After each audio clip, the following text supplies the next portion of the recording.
Hello दोस्तों। आज हम एक बहुत अच्छे important interview as well as Java 8 के नॉलेज के रिगार्डिंग बात करेंगे, जिसका नाम है ऑप्शनल क्लास। ऑप्शनल क्लास, ठीक है। तो ये जावा 1.8 में इंट्रोड्यूस की थी और इसने ड्रामेटिकली एक चीज इशू को कैटर किया था कि पहले क्या होता था, कभी भी हम लोग फॉर एग्जांपल हमारे पास क्या होता था कि कुछ इंफॉर्मेशन है या कुछ डेटा है, अम, या कोई भी मेथड है या हेल्पर मेथड है, वो क्या करता था किसी सर्टेन कैटेगरी ऑफ ऑब्जेक्ट को या प्रोसेसिंग करके या डेटाबेस से या किसी थर्ड पार्टी से इंटरेक्ट करके फ्यू इंफॉर्मेशन या ऑब्जेक्ट लेके आता था। और कभी कभी ये ऑब्जेक्ट जो रिटर्न करते थे, नल करते थे, ठीक है। अब अगर इन्होंने इधर मान लो अगर होल्डर लगा है एंटिटी और यहाँ पे तुमने ओबीजे किया है और इस ओबीजे पे सर्टेन ऑपरेशन परफॉर्म करने होते थे, लेट्स से हैज वैल्यू करके, ठीक है, या हैज वैल्यू इस तरीके से कुछ करने होते थे।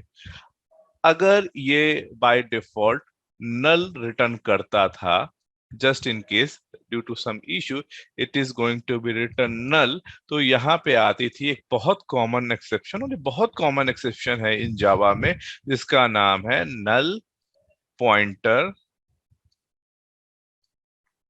एक्सेप्शन, ठीक है।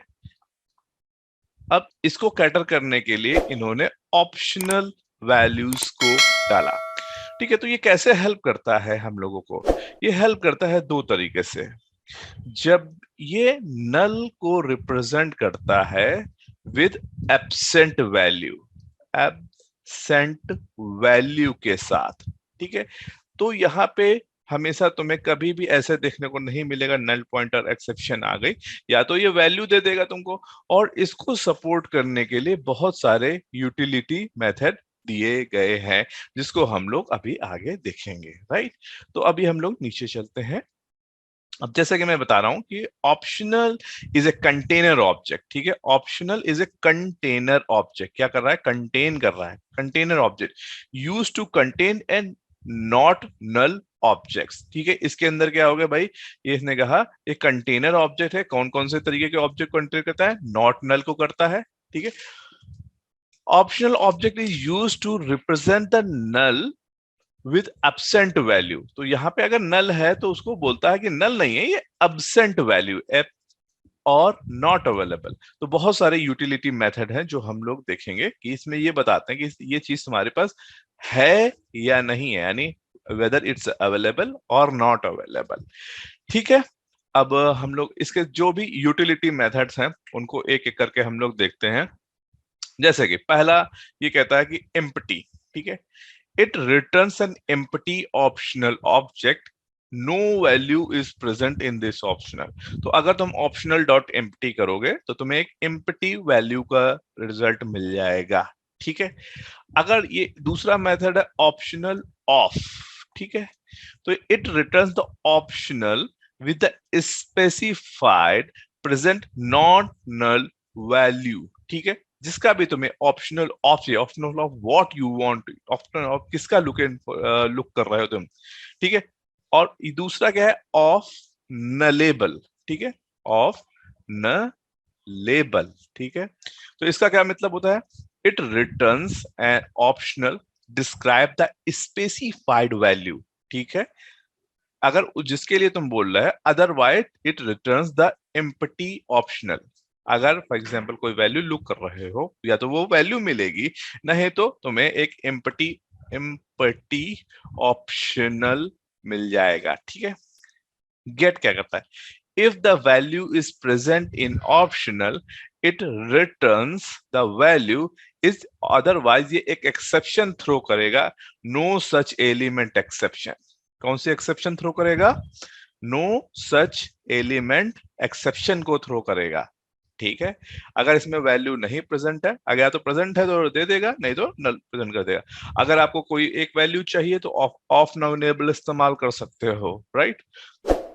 अच्छा, अब इसी तरीके को वैलिडेट करने के लिए कि वैल्यू तुम्हारे उसके अंदर प्रेजेंट है कि नहीं है, तो तुम एक इज प्रेजेंट मेथड होता है। दूसरी तरीके से इसी तरीके से इफ प्रेजेंट होता है। अगर इफ प्रेजेंट तुम्हें करना है और उसके अंदर लैम्डा पास करके, क्योंकि कंज्यूमर है तो उसके अकॉर्डिंग अप्रोप्रिएट तुम एक्शन ले सकते हो और उसके बाद तुम उसमें एक लैम्डा एक्सप्रेशन लिख सकते हो, राइट। इसी तरीके से एक फिल्टर होता है जो कि प्रेडिकेट एक्सेप्ट करता है, ठीक है। मैप फंक्शन होता है, फंक्शन एक्सेप्ट करता है, ठीक है। और जो कि तुम्हारा मैपर भी इसमें होता है, ठीक है। if the value is present, apply provided the mapping function to it and it result into a not null and return a optional describing the result, otherwise return an empty optional, ठीक है। इसी तरीके एक flat map होता है। Flat map के बारे में हम लोग पहले ही पढ़ चुके हैं, it's almost same kind of thing. तो अगर हम लोग इसको गो थ्रू करें तो इसका मतलब होगा if A value is present, apply the provided optional bearing mapping function to it and return that result, otherwise and return an empty optional, ठीक है। or else it returns the value if present, otherwise returns other, ठीक है। ये बोलता है और else, ठीक है। अगर बोलता है कि वैल्यू प्रेजेंट हो तो ये रिटर्न कर दो, नहीं तो ये रिटर्न कर दो। यानी अगर तुम्हें नल के केस को कैटर करना है तो उस केस के लिए कर सकते हैं, ठीक है।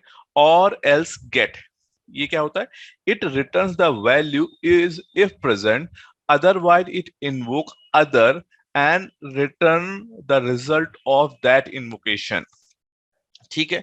ये इन्वोक भी कर सकता है किसी और मेथड को, और इसी की तरीके से और गेट, इसी तरीके और एल्स थ्रो होता है मेथड, ठीक है। It return the contain value और if present, otherwise throw an exception to be created by the provided supplier, right। अगर एक्सेप्शन भी थ्रो कर सकता है। और ये इक्वल्स मेथड तो हमारे ऑब्जेक्ट क्लास के होते हैं, और हैश कोड वहां का मेथड होता है, टू स्ट्रिंग वहां का मेथड होता है। अब हम लोग जल्दी से जंप करते हैं आईडीई के ऊपर, उसमें हम लोग डीबग करके देखेंगे भाई कि हमने ऑप्शनल क्लास को कैसे इस्तेमाल किया हुआ है, और एक एक लाइन को समझेंगे। और यहां से मैं ही डिबगर पॉइंट लगाता हूं ठीक है। यहाँ पे हमारी स्ट्रिंग आ गई, ठीक है, ओके। पहला स्टेटमेंट एग्जीक्यूट हुआ तो ये सारी की स्ट्रिंग नल नल आ गई। और अगर इसको हम लोग और देखना चाहें तो इसमें सारे एलिमेंट नहीं दिखेंगे, बट यहाँ पे दिख जाएंगे, राइट। या 5 मोर एलिमेंट्स हैं। और इसमें अगर बोल रहा है ऑप्शनल ऑफ व्हाट, एम्प्टी का हम लोग इस्तेमाल कर रहे हैं, और इसको अगर हम लोग प्रिंट करेंगे तो देखना कि क्या प्रिंट होता है। ये हमारा ऑप्शनल डॉट एम्प्टी प्रिंट हो जाएगा अगर हम इसको एम्प्टी को प्रिंट करेंगे। एम्प्टी ऑब्जेक्ट को रिप्रेजेंट कर रहा है, ठीक है। अब हम कह रहे हैं कि ऑप्शनल ऑफ व्हाट चाहिए मुझे, ऑप्शनल ऑफ str5 यानी 5th इंडेक्स पे जो हो उसका ऑप्शनल एक वैल्यू मुझे दे दो, ठीक है। यहाँ पे वैल्यू आ गई, ठीक है। तो इसने क्या किया, it if the value is present return the optional, otherwise return the empty optional. तो इसको अभी हम लोग ऑपरेशन परफॉर्म करेंगे क्योंकि हमारे पास कुछ वैल्यू आई है। और अगर वो इक्वल्स एबीसी है, यानी हम लोग फिल्टर भी अप्लाई कर सकते थे ऑप्शनल पे, तो इसमें फिल्टर्ड वैल्यू प्रिंट करेगी, अदरवाइज नहीं करेगी, राइट। तो इसमें हमें कुछ नहीं मिला तो इसने क्या किया, ऑप्शनल एम्प्टी रिटर्न किया, ना कि नल किया, राइट। सिमिलरली हमने एग्जैक्टली मैच करा दिया जावा ऑप्शनल क्लास एग्जांपल, ये मिल गया है। तो इसने हमें optional of that particular object, यानी वो मुझे स्ट्रिंग की value optional of that value को रिटर्न किया है, राइट। और अगर आप देखो हम लोग इस, क्योंकि वैल्यू प्रेजेंट है तो हमें उसकी वैल्यू मिल जाएगी, तो हम लोग ने इसका गेट किया। तो ये देखो जैसे कि अगर हम लोग ऑप्शनल में गेट का इस्तेमाल करते हैं तो उसको हमें वैल्यू मिल गई है। Hash code is not very special क्योंकि हैश कोड उसकी एक हैश वैल्यू दे रहा है। इज प्रेजेंट ये सिंपली बताएगा कि ये एक एम्प्टी है या एक उसमें वैल्यू प्रेजेंट है, राइट। तो अगर उसके अंदर वैल्यू प्रेजेंट है तो ट्रू प्रिंट कर दिया इसने। और ऑप्शनल डॉट ऑफ नलेबल, ठीक है। तो इसने क्या किया, ऑप्शनल डॉट ऑफ नलेबल, तो ये पूछ रहा है क्या ये नलेबल है 5th स्ट्रिंग। तो और जो भी होगा इसकी या तो वैल्यू रिटर्न कर देगा, नहीं तो एम्प्टी कर देगा। तो देखो इसने ऑप्शनल ऑफ दैट वैल्यू दे दी है।